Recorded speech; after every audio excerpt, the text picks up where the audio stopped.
It's Valentine's Day and Roy has put an ad in the local rag. Middle-aged white male, own hair, well, a bit of it. Into artificial insemination, good sense of humour, seeks cameraman for a night of hot foxing. Say no more. Oh, David, I've always wanted to go out with you on Valentine's evening. And due to lockdown, we thought, what better can we do? Because we're not going to be going to a nice fancy restaurant and eating a wonderful dinner. So we're going to go out for a romantic evening, and David is going to serenade some foxes. He did say that he is suffering from trapped winds tonight. So what I'm going to do... You're the one that's got it, mate. I'm just going to give you a little squeeze like a bagpipe, and we'll see if we can get you squeaking. Sake, man. Get to the point. I am getting to the point. Stop it. If you stop laughing, we can get this done and we can actually go and shoot something, or try to. No, anyway, so we'll be heading out there. All the foxes are calling up at the moment. A lot of them have already mated, but there's obviously still a few vixens going around at the moment that are looking for boyfriends. And I've also got the brand new Pulsar Trail 2 on the rifle tonight, and that has got the built-in laser rangefinder. So I'm really looking forward to having a play with that. We used it for the first time the other evening and got to know it.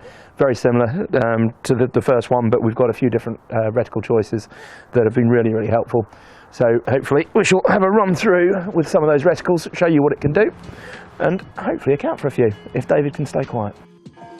So, with snow still on the ground and a stiff wind, it will be interesting to see what responses we get.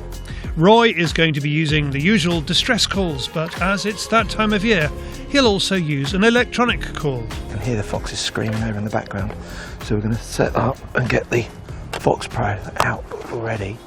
We're going to try a few mouth squeaks. We won't waste too long on that, and then we'll flick over to a few of the calls on the Fox Pro, which is, one of them is vixen in heat, so we'll see if anything comes and plays with that. So as I say, we'll set that up about 80 yards down there. We've got a strong wind coming in, and what we're going to do is we're going to stand against the truck here, because it's obviously very white. The light is incredibly good for the foxes to see any movement tonight, so we're just going to use the truck as cover, so it will hopefully hide any movement that we're making.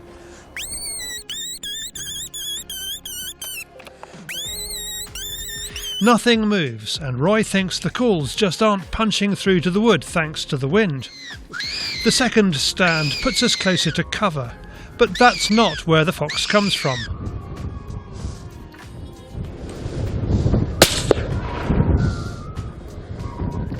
Charlie is using Roy's Pulsar Accoland to spot, which is a huge help when the guy behind the rifle has a limited field of view through the thermal scope.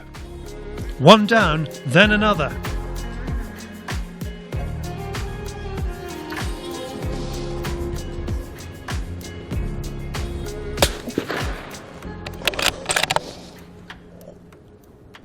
What did we get then, Roy? So the first fox that came in to our right that made us and was making off over the bank there, that was a really, really large vixen. And then we had the dog fox just down here. We've got an awful lot of sheep in here that are due to lamb, so it's not going to be long before the lambs start getting about, so we really need to just take the edge off the fox population. So we're not going to be losing too many definite ones that needed to be taken out of the mix there. Roy is no stranger to pulsar thermal scopes, and the Trail 2 is proving another capable bit of kit with some new tricks.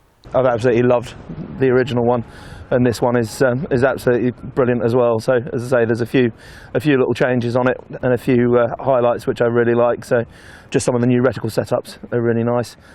Images absolutely fantastic, very nice, crisp and clear. I'm not one for reading manuals. I like getting out and playing with the kit and putting it through its paces. So again, very easy to use, very simple to set up, very easy to zero, and away you go really. Battery life has been good on them.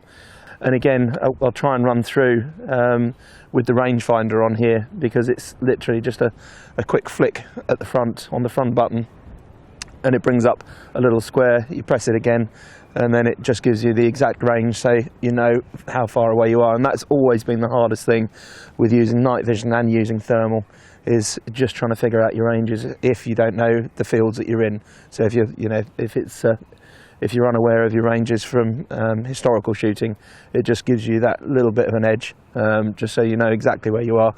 And again, with the identification on some of the thermal that's coming out now, you are able to extend your shots. But again, you do have to be incredibly careful, because you can, even with the kit we've got now, you do still need to make sure that you've 100% identified exactly what it is.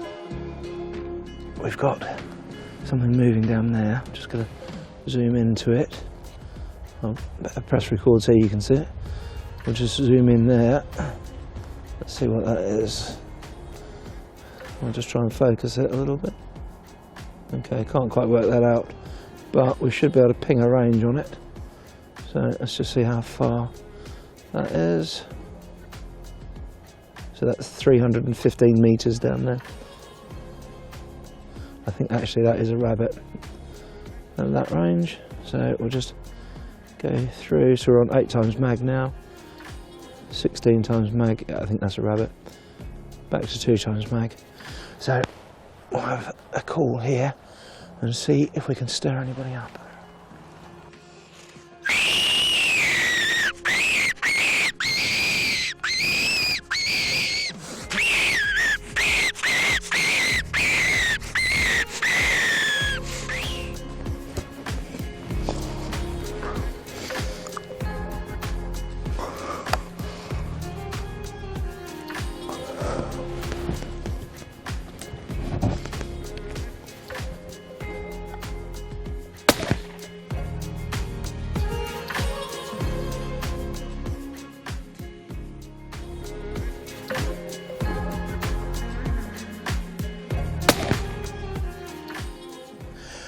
So we just had fox number 3 come in, and we didn't spot that literally until it was right on us. It must have come up the hedge line towards us and then got to within 30-40 yards of us, made us, then went into the field, and then just couldn't quite figure out what was going on. Because again, we're just sitting behind the car, so it obviously wasn't too sure what was happening. And again, this is the thing, if you're not using lamps, it does afford you that extra time just to take the shots, because the foxes are completely unaware. They're not sure quite what's going on. Not that small, is it?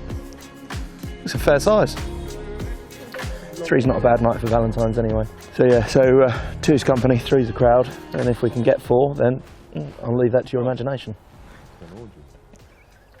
I really wasn't going to go there. I really wasn't going to go there. It's been a bitterly cold Valentine's night with a lot of funny noises and bangs in the dark, but it's worth a second date. For more information about the Pulsar thermal range, go to thomasjacks.co.uk.